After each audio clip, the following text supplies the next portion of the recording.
Assalamualaikum warahmatullahi wabarakatuh. Perkenalkan, nama saya Muhammad Taufik Khairil Iksan, NIM 193410027, akan mempresentasikan materi tentang inovasi pelayanan publik dengan studi kasus yaitu Mall Pelayanan Publik. Slide pertama itu apa sih itu Mall Pelayanan Publik? Mall pelayanan publik adalah tempat berlangsungnya suatu kegiatan atau aktivitas penyelenggaraan pelayanan publik atas barang, jasa, dan pelayanan administrasi dalam satu lokasi atau gedung tertentu yang dikombinasikan dengan kegiatan jasa dan ekonomi lainnya.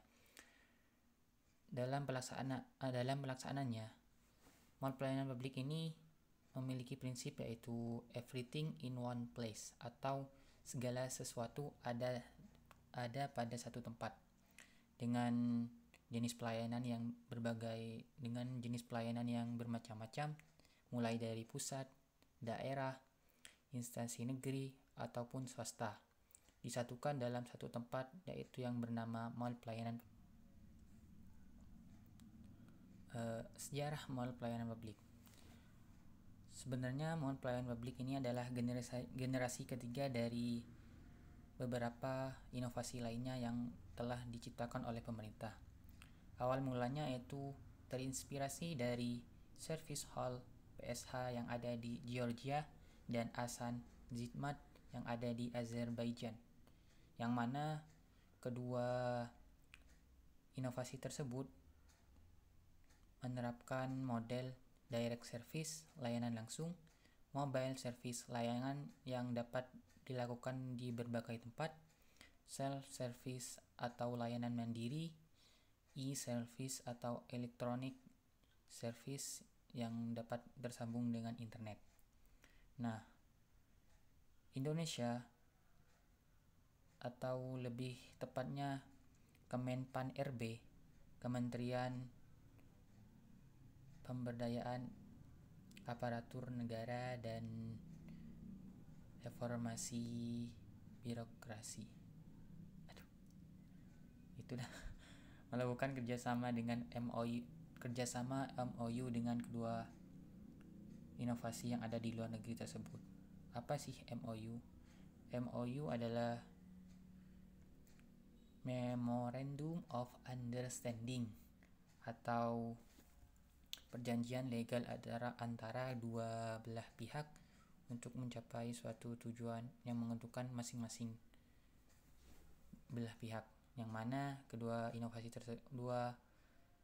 tersebut melakukan kerjasama dengan Indonesia agar Indonesia bisa menerapkan inovasi yang serupa di negaranya. Nah, generasi pertama yaitu yang muncul adalah pelayanan terpadu satu atap atau PTSA. Nah, PTSA ini lebih ke contohnya yaitu loket yang hanya melayani satu kegiatan administrasi. Ya, generasi kedua yaitu pelayanan terpadu satu pintu atau PTSP, yang mana generasi kedua ini lebih lebar, yaitu contohnya yaitu kelembagaan instansi yang berwenang yang melayani administrasi bermacam-macam tapi hanya satu jenis dalam satu tempat.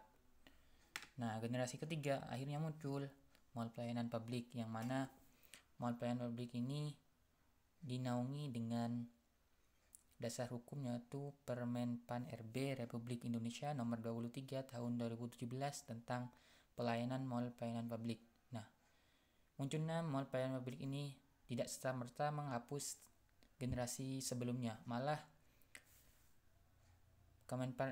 mall pelayanan publik ini menggabungkan, meningkatkan, memayungi, memperluas dan mengintegrasi kedua generasi sebelumnya yaitu PTSA dan PTSP.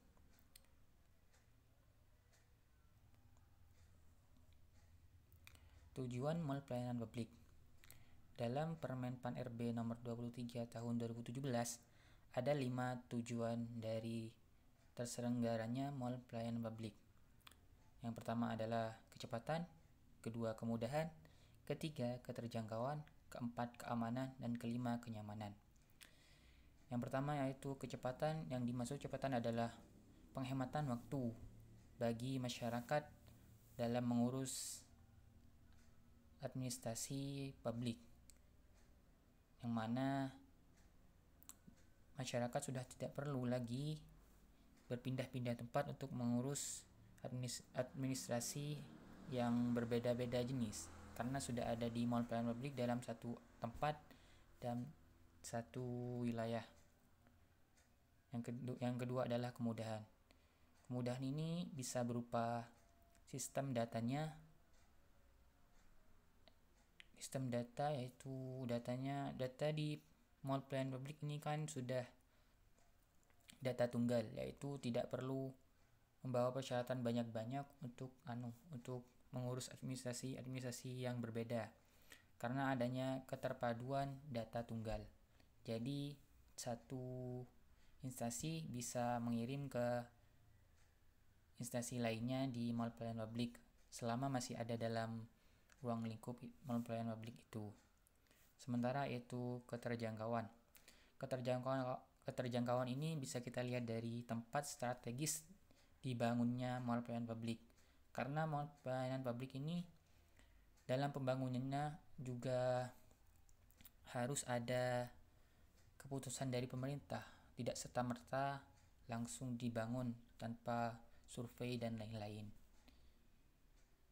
Nah, yang keamanan itu bisa kita lihat dari keamanan data dengan yang tadi itu sistem data tunggal, serta mempersempit oknum-oknum yang melakukan tindak kecurangan untuk keuntungannya sendiri, karena petugas-petugas yang ada di mall pelayanan publik ini sudah dijamin langsung oleh instansinya. Sementara yang terakhir yaitu kenyamanan. Untuk kenyamanan bisa kita lihat sendiri, yaitu fasilitas yang memadai, lengkap, bahkan bisa dibilang paling terbaik lah di instansi milik negara. Nah, dengan terselenggaranya MPP ini, ada beberapa aspek yang berubah dari pelayanan publik. Aspek pertama yaitu aspek struktur serta prosedur birokrasi. Dengan terselenggaranya MPP ini, yang berubah yang pertama adalah efisien. Produk birokrasi yang sebelumnya dianggap berbelit-belit kini mampu disederhanakan. Disederhanakan ini dengan data tunggal yang tadi itu, serta tempat dengan berbagai pelayanan dalam satu tempat. Yang kedua adalah citizen charter atau integrasi data dan sistem informasi terpadu. Citizen charter ini sebenarnya yaitu pemahaman dengan pemusatan pelayanan pada masyarakat, yang mana masyarakat harus tahu informasi dengan jelas, baik itu waktu, biaya, atau persyaratan dalam melakukan administrasi kenegaraan. Yang ketiga adalah terintegrasi. Terintegrasi ini sudah ada sistem sistem operasional prosedur atau SOP dengan memanfaatkan data tunggal juga, dan penguatan layanan yang terbaru yaitu e-service yang berbasis teknologi informasi yang lebih modern lah. Dan yang terakhir yaitu efektif. Efektif kan berbeda dengan efisien. Efisien kan memangkas waktu sebanyak-banyaknya, tapi tujuan tetap terlaksana. Efektif adalah tujuan kita tetap terlaksana sesuai dengan apa yang kita inginkan dari awal. Tepat sasaran lah maksudnya. Tepat sasaran kan sesuai dari slide sebelumnya, yaitu 5 tujuan sudah termenuhi dengan memudahkan masyarakat, dan meningkatkan kepercayaan masyarakat pada pemerintah.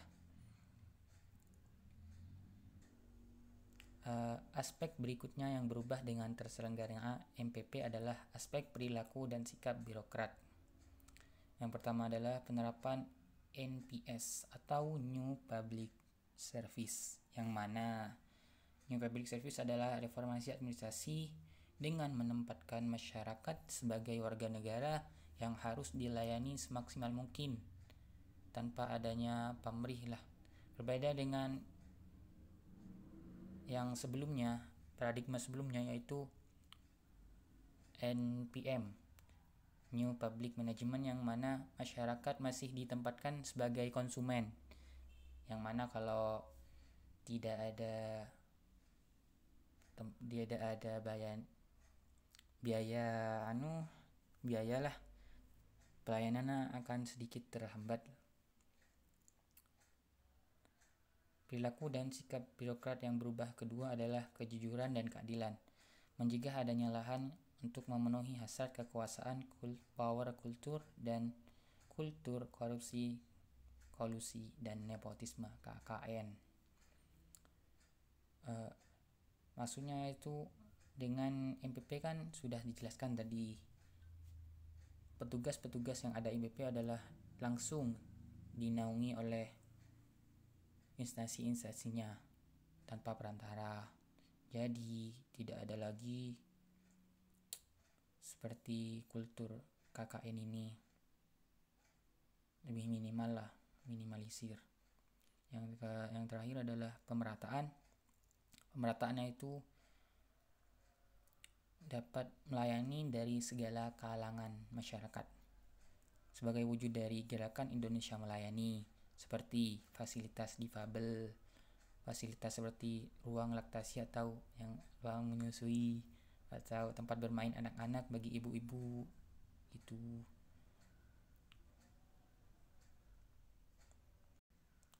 Dan yang terakhir adalah MPP dan kemudahan berusaha.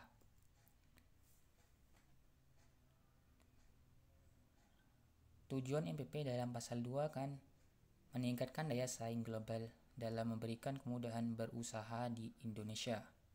Tujuan MPP ini dapat terlaksana melalui indikator kemudahan berusaha EODB. Apa sih EODB? EODB adalah Easy of Doing Business, yang artinya yaitu indikator yang dibuat oleh Bank Dunia untuk mengurutkan atau meranking negara-negara dalam kemudahan berbisnis.